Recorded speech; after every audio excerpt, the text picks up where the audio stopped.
You can't say too much, but what about your perspective on it are you most excited about people seeing? There is a new director, I don't know if you know this, they're remaking The Wizard of Oz, which I cannot believe. We had my cousins, my niece and nephew over a couple of weeks ago. We watched The Wizard of Oz. It's perfection. It's absolute perfection. Do you guys even know this, that The Wizard of Oz is the first color movie of all time? So when the movie began, when you watch that opening of The Wizard of Oz in black and white until they get to Oz when it becomes color, can you imagine being in the movies? What year did that come out? 1939. Brock, you're not even Googling that? You just know that off the top of your head? Brock, 1939, Wizard of Oz. Can you imagine going to the movie theater having only seen black and white movies, not that off of silent films, and then you go to the movie theater in 1939 and then you're 15 minutes into a movie and then you see color? Like, just try to think how amazing that is. Anyway, it's perfection. It should never be touched. Anyway, of course, they are remaking The Wizard of Oz to be a non-white Wizard of Oz. They're also remaking It's a Wonderful Life by the same director. Her name is Kenya Barris.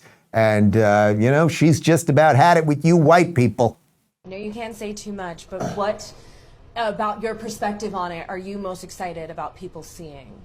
In what? I actually want to ask about both of them, both Wizard of Oz and It's a Wonderful Life. Wizard of Oz for me, it happens. I'm from Inglewood. It happens from a girl who lives in the Bottoms, which is Darby Park, which is a part of Inglewood, and it takes place under. She falls into Inglewood, and the original Wizard of Oz took place during the Great Depression.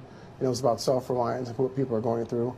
I think this is a perfect time to sort of like switch up the characters and talk about what someone imagines their life could be. And it's ultimately a hero's journey. Someone thinks something is better than where they're at, and they go and realize that where they're at is where they should be.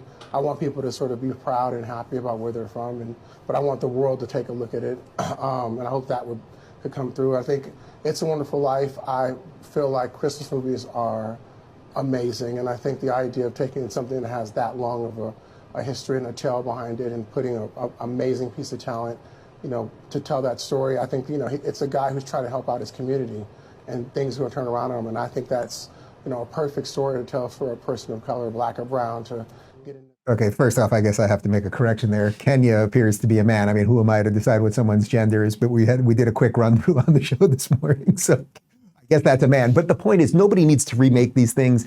Was the Wizard of Oz, like, if you think the Wizard of Oz wasn't gay enough for you, you are so gay you should be studied by scientists, right? Like, you don't think that the Tin Man and the Scarecrow and the Lion, I mean, these people, I don't know what they were doing. You know what I mean?